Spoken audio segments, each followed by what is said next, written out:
నమస్కారం. గ్రంథంలోని అత్యంత సంక్లిష్టమైన అలాగే కాస్త భయపెట్టే ప్రవచనాల విశ్లేషణకు స్వాగతం. ఈరోజు మనం ప్రకటన గ్రంథం 9వ అధ్యాయంలోకి అంటే 5వ 6వ బూరల తీర్పుల గురించి లోతుగా చూడబోతున్నాం.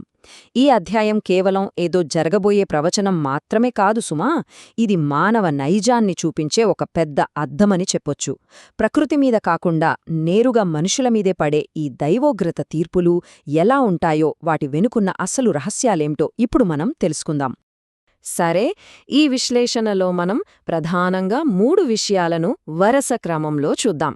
ముందుగా మొదటి శ్రమ అంటే అగాధములోకి ప్రవేశం, ఆ తర్వాత రెండవ శ్రమ అయిన యూఫ్రటీస్ సైన్యం, ఇక చివరగా పర్యవసానం అంటే ఇన్ని జరిగినా ఏమాత్రం మార్పు చెందని మానవ హృదయం గురించి మాట్లాడుకుందాం.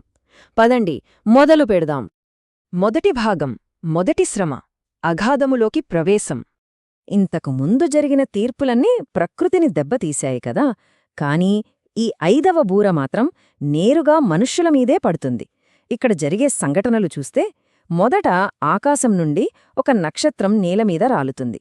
చాలామంది పండితులేమంటారంటే ఇది కేవలం ఒక ఉల్కాలాంటి ఖగోళ వస్తువు కాదు, పరలోకం నుండి పడద్రోయబడిన లూసిఫర్ లేదా సాతానును సూచించే ఒక ఆత్మీయ వ్యక్తిత్వం అంటారు. ఈ నక్షత్రానికి అగాధాన్ని తెరిచే ఒక తాళతు చెవి ఇవ్వబడుతుంది. అది తెరవగానే ఏమవుతుందంటే ఒక పెద్ద కొలిమిలో నుండి వచ్చే దట్టమైన పొగ సూర్యుణ్ణి కమ్మేస్తోంది. ఆ చీకటి పొగలో నుండి విపరీతమైన మిడతల దండు బయటికొస్తోంది. మరి ఇది అద్భుతంగా దేన్ని వివరిస్తుందంటే ఈ చీకటి సేనకు ఒక బలమైన నాయకుడున్నాడు. ఇవి ఏదో గుడ్డిగా దాడి చేసే సాధారణ కీటకాలు అనుకుంటే పొరపాటే. వీటికి ఒక రాజున్నాడు. ఆ రాజు పేరు హీబ్రీ భాషలో అబ్బద్దోను, అలాగే గ్రీకు భాషలో అపోల్యోను అని రాయబడి ఉంది. ఈ 2 పేర్లకు అర్థమేమిటంటే నాశనము చేయువాడు. థియోలాజికల్ కోణంలో చూస్తే ఈ నాశనకారుడు సాతానును లేదా ఆ అంత్యక్రీస్తును సూచిస్తాడని వ్యాఖ్యానకర్తలు చెబుతారు. అంటే ఇదొక పక్కా ప్లాన్ ప్రకారం జరిగే నాశనమన్నమాట. ఇక ఈ మిడతల రూపాన్ని ఆ ప్రాచీన గ్రంథం ఎలా వర్ణించిందో చూస్తే నిజంగా ఒళ్ళు గగురు పొడుస్తుంది. ఇవి మనం పొలాల్లో చూసే సాధారణ మిడతలు అస్సలుగావు. ఇవి ఒక రకమైన అతీంద్రియ జీవులు. అచ్చం యుద్ధానికి రెడీగా ఉన్న గుర్రాళ్లా ఉండే వీటికి మనుష్యుల ముఖాలు, స్త్రీల జుట్టు, పైలా సింహపు పళ్ళు ఉంటాయట. తలలపైన బంగారు కిరీటాల్లాంటివి ధరించుంటాయి. అన్నిటికంటే భయానకమైన విషయమేంటంటే వాటి తోకలు. అచ్చం తేళ్ల మాదిరిగా కుట్టే ముళ్ళు వాటి తోకల్లో ఉంటాయి. పాతాళం నుండి వచ్చిన భయంకరమైన దురాత్మల సేనలు అనడానికి ఇంతకంటే ఏ నిదర్శనం కావాలి చెప్పండి. ఈ శ్రమలో ఉన్న అత్యంత భయానకమైన సైకలాజికల్ కోణం మనమిక్కడ ఖచ్చితంగా గమనించాలి.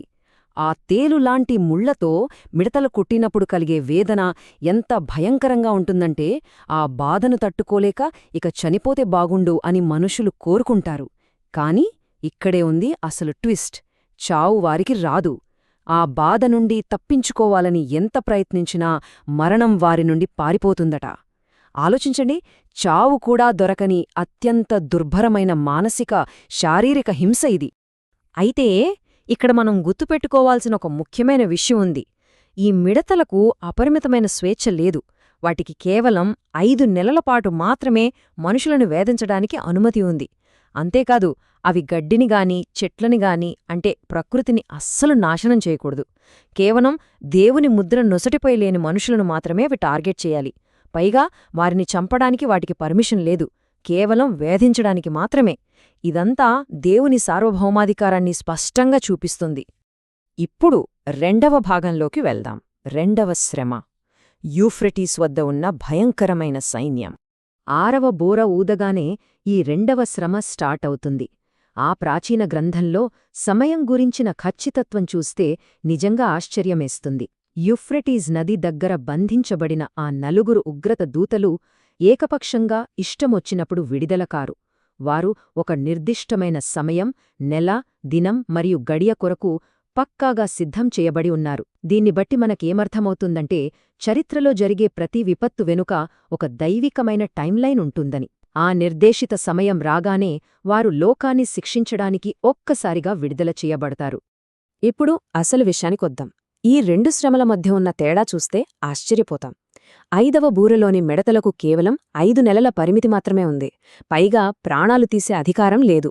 కాని ఆరవ బూరలోని సైన్యానికి ఎటువంటి పరిమితులు లేవు. దానికి చంపడానికి పూర్తి అధికారముంది. ఇది భూమిపై ఒక గ్లోబల్ మారణహోమానికి దారితీస్తుంది. జస్ట్ పరిమితమైన వేదన నుండి నేరుగా మరణం వైపుకు ఈ తీర్పులు ఎంతలా తీవ్రతరమవుతున్నాయో మనమిక్కడ స్పష్టంగా చూడొచ్చు. ఆరవ దూత విడుదల చేసిన వెంటనే ఒక ఊహకు అందని సైన్యం అక్కడి నుండి బయల్దేరుతుంది. యోహానుగారు ఆ గుర్రపు సైన్యం యొక్క సంఖ్యను విన్నారు. అది ఎంతో తెలుసా?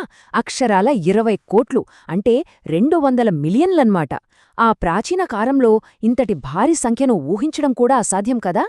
ఈ భారీ సంఖ్య ఒక అసాధారణమైన, భూగోళాన్ని వణికించే సైనిక లేదా ఆత్మీయ శక్తికి నిదర్శనంగా నిలుస్తుంది.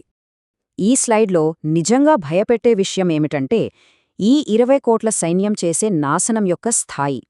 వాటి నోటి నుండి వచ్చే అగ్ని, పొగ మరియు గంధకం అనే 3 తెగుళ్ల వల్ల అక్షర్లా భూమిమీదున్న జనాభాలో 3వ వంతు మంది ఒక్కసారు చనిపోతారు. దీన్ని నేటి ప్రపంచ జనాభాతో పోల్చి చూసుకుంటే దాదాపు 250 కోట్లకు పైగా మనుషులు ప్రాణాలు కోల్పోతారు.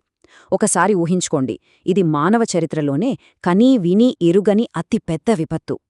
చాలా ఆసక్తికరమైన విషయమేంటంటే, నేటి ఆధునిక కాలంలో చాలామంది వ్యాఖ్యానకర్తలు ఈ ప్రాచీన ప్రవచనాన్ని ఒక సరికొత్త కోణంలో చూస్తున్నారు.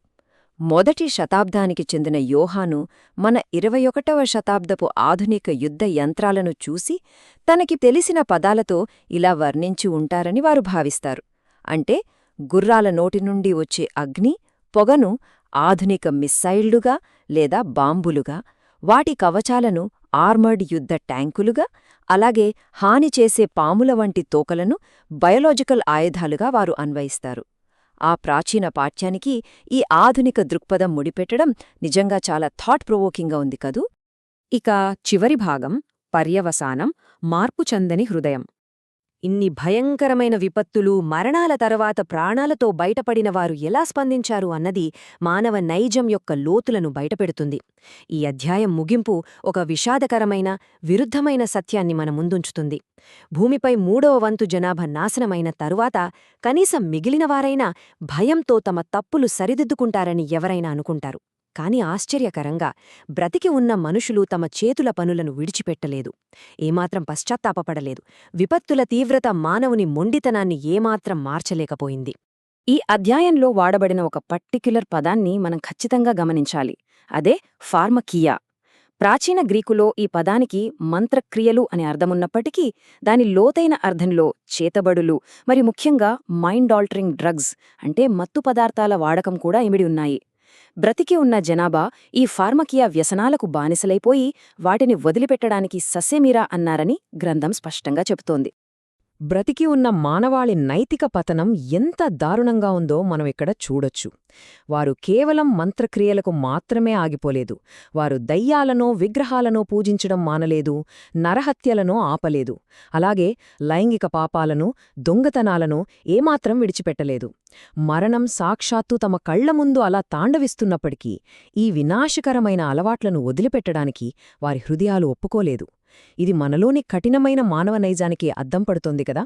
ఈ మొత్తం వృత్తాంతం నుండి మనం గ్రహించాల్సిన అత్యంత బలమైన సత్యమిదేనండి.